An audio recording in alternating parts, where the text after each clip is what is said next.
ਸ਼ਾਹਰ ਕੀ ਹਾਲ ਠੀਕ ਠਾਕ ਹੈ, ਤਬੀਅਤ ਸਭ ਠੀਕ ਹੈ। ਸ਼ਾਹਰ ਯਾਰ ਮੈਂ ਹਾਲਾਤ ਤੋਂ ਤੰਗ ਆ ਗਿਆ ਨਾ, ਬੱਚਿਆਂ ਨੂੰ ਲਿਸ਼ਮਾ ਨੂੰ ਜ਼ੈਨਬ ਦੇ ਦੋਨਾਂ ਦੇ ਗਲੇ ਕੱਟ ਦਿੱਤੇ ਔਰ ਖੁਦ ਵੀ ਖੁਦਕੁਸ਼ੀ ਕਰ ਰਿਹਾ ਵਾਂ। ਤੇ ਮੈਂ ਸਾਡੇ ਜਨਾਜ਼ੇ ਜਿਹੜੇ ਹੈਗੇ ਨਾ ਈਦੀ ਵੈਲਫੇਅਰ ਵਾਲਿਆਂ ਨੂੰ ਦੇ ਦੇਣਾ, ਉਹਨਾਂ ਨੂੰ ਕਹਿਣਾ ਇਹਦੀ ਇਜਤਮਾਹੀ ਕਬਰ ਕਰਕੇ ਇਜਤਮਾਹੀ ਕਬਰ 'ਚ ਦਫਨਾ ਦੇਣਾ, ਕਿਸੇ ਭੈਣ ਭਾਈ ਦਾ ਆਸਾਨ ਨਾ ਲੈਣਾ ਤੇ ਘਰ ਦਾ ਸਾਰਾ ਸਮਾਨ ਜਿਹੜਾ ਹੈਗਾ ਚੁੱਕ ਕੇ ਈਦੀ ਵੈਲਫੇਅਰ ਵਾਲਿਆਂ ਨੂੰ ਦੇ देना। ਤੁਹਾਡੀ बड़ी मेहरबानी है। सबसे पहले तो आप इस वाक़े के पस मंज़र में जाएं कि एक बाप जिसके ऊपर चंद हज़ार या 1 लाख रुपया कर्ज़ है, जो कि मेरी नॉलेज के मुताबिक मैंने जो पढ़ा है, और वो कर्ज़ अदा नहीं कर पाता, बीवी उसको पहले ही छोड़ जाती है, 2 बेटियाँ हैं, एक फ़र्स्ट ईयर की तालिबा है और एक 6ठी क्लास में पढ़ती है, और वो उनकी जो डिमांड्स हैं, या मैं अगर ये कहूँ कि उनके लिए 2 वक्त की रोटी को पूरा नहीं कर पा रहा, इन हालात से तंग आकर ये बाप जिसके बारे में ये कहा जाता है कि वो जन्नत का दरवाज़ा है, वो खुद भूखा रह लेगा, खुद सारे जुल्म सितम बर्दाश्त कर लेगा, लेकिन अपने बच्चों को वो चीज़ ला कर देगा जिसकी वो डिमांड करते हैं। आखिर वो भी हिम्मत हार गया। यानी कि इस सोसाइटी में, इस महंगाई के दौर में, इस जुल्म सितम के दौर में एक बाप भी हार गया, और वो अपनी औलाद की डिमांड पूरी करने की जो जंग है ना ज़माने के साथ, वो भी सरेंडर कर गया है, और उसने अपने बच्चों को ज़िबा कर दिया। और सिर्फ ज़िबा नहीं किया, उसके साथ साथ उसने खुद भी खुदकुशी कर लिया। और ये सारा काम करने के बाद मैं कहता हूँ ये एक तारीखी अल्फाज हैं।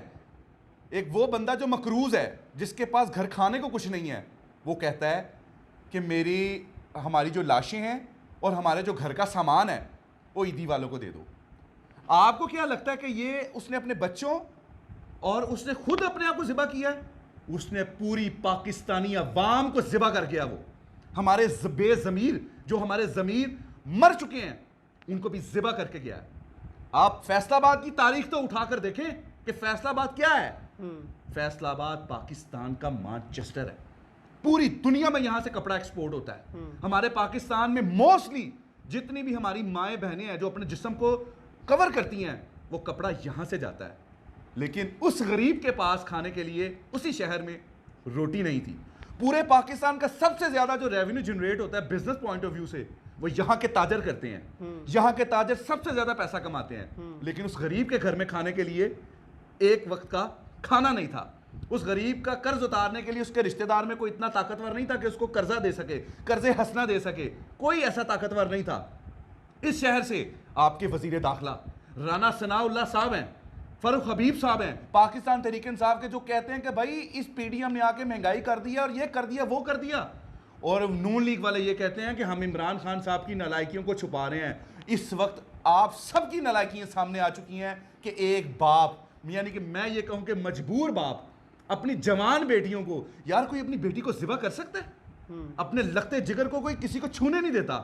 और वो हालात से कितना मजबूर होगा। आपसे लम्हा फिक्री है, ये सोचें थोड़ी देर के लिए, रिजवान भाई आपसे ये सोचें कि यार वो बाप कितना मजबूर होगा कि जिसको ये कदम उठाना पड़ गया। उसके दरवाजे के ऊपर आकर जिस शख्स ने उसको कर्ज दिया है, न जाने उसको क्या क्या ताने मारता होगा। यहां तक नौबत आ चुकी होगी कि उसकी बेटियों के बारे में भी गंदे अल्फाज बोलता होगा, जिससे तंग आकर उसने उनको ज़िबा ही कर दिया, खुद भी खुदकुशी कर ली। ये है एक गरीब मजबूर बाप, पाकिस्तानी और इस बेहिस अवाम का जीता जागता सबूत कि जिस मुल्क में पाकिस्तान का वजीर दाखिला जो ये तो तड़ियाँ लगा रहा है कि मैं तुम्हें तुम्हारी गाड़ी में चरस रखवा सकता था, मैं तुम्हें ये कर सकता था, मैं तुम्हें वो कर सकता था, लेकिन एक गरीब के घर में रोटी नहीं पहुंचा सका। अब वो ये कहेगा कि भाई हम किस किस की जो है वो ख्याल रखें। अब एक एक दरवाजे की तो हमारी जिम्मेदारी नहीं है। वो भाई अगर आपकी जिम्मेदारी नहीं है तो भाई इस्तीफा दे के साइड में हो जाए, ताकि अवाम किसी और को जो है वो सवाल करने वाली हो। और इसमें एक और चीज़ बड़ी अहम है। अगर आपने कहा जिम्मेदार कौन है, इसमें कोई एक बंदा जिम्मेदार नहीं है, क्योंकि हम सब लोगों के पास बड़ा आसान हल है। कारोबार का आप कोई चीज़ लेने चले जाएं, 4 बंदे आपको फौरन आपको ऑब्जर्व कर लेगा आप नून लीग के हैं, तहरीक इंसाफ के हैं। अगर आप तहरीक इंसाफ के हैं तो वो नून लीग को 4 गालियां निकालेगा, अपना सौदा बेच लेगा।